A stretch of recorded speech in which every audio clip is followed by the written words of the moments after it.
When it's cold outside, that means warm, gooey desserts like this rich cinnamon brioche bread pudding that's a favorite at my house. I'm Deb, and this is my kitchen.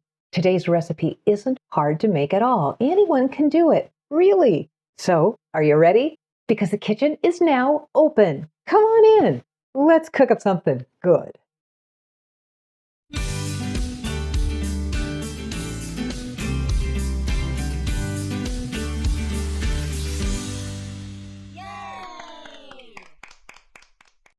For my cinnamon brioche bread pudding, the ingredients I'll be using are approximately 1 tablespoon of butter or butter flavor nonstick cooking spray. For my bread, I'll be using 5 cups of brioche bread cubed, which is about half of this loaf that I got at my local ALDI market. As an optional ingredient, you can add a half a cup of your favorite dried fruit, chopped small. I am using golden raisins, also known as sultanas.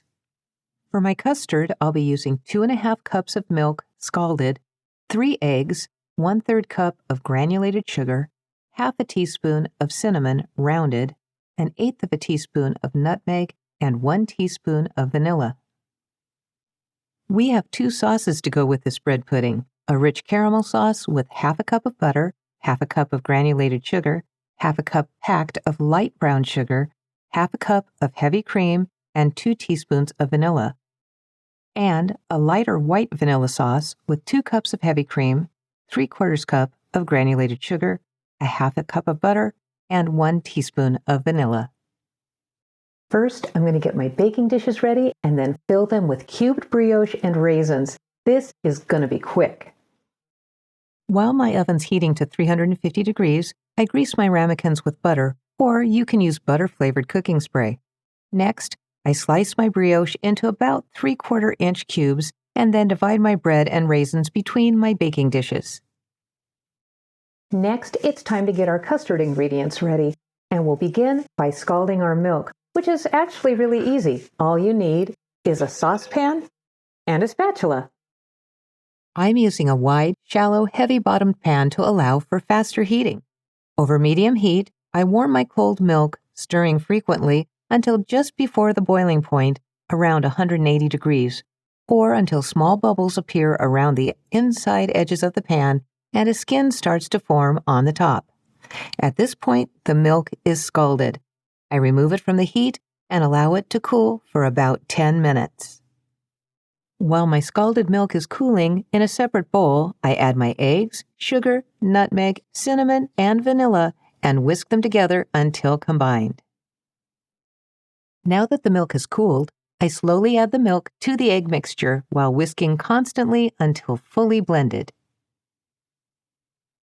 Now I combine my bread cubes and raisins with my custard mixture, making sure that all the bread is wet, and then let it soak for about 3 minutes.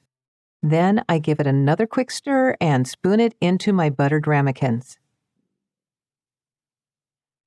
While my bread continues to soak up the custard, I set up a water bath, which will cook my puddings gently and completely. Using a large baking dish, I put a folded dish towel in the bottom, which keeps the ramekins from slipping and allows the hot water to circulate underneath. Then I load my ramekins, and I'm off to the oven, but there's one more step. I pour hot water around the ramekins up to a depth of about 1 inch, taking care not to get any in the ramekins, and then the whole dish goes into the oven. I create a tent of foil by slapping the underside with my open hand. Then I cover my puddings and set my timer for 25 minutes. After 25 minutes, I remove the foil and bake for another 20 to 25 minutes until puddings are puffed and golden brown. While the pudding is baking, it's time to make the sauce, which is really yummy. There are 2 versions, a rich one and a lighter one. I'm going to show you how I make the rich one first, and then the second one at the end of this video, so be sure and watch to the very end because you might like that one better. For my rich caramel sauce, I'm using a 1-quart saucepan and combining 1 stick of butter, a half a cup of granulated sugar, a half a cup packed of light brown sugar, and a half a cup of heavy cream. I cook over medium heat, stirring occasionally until the mixture thickens and comes to a full boil. Then I remove from the heat and stir in my vanilla.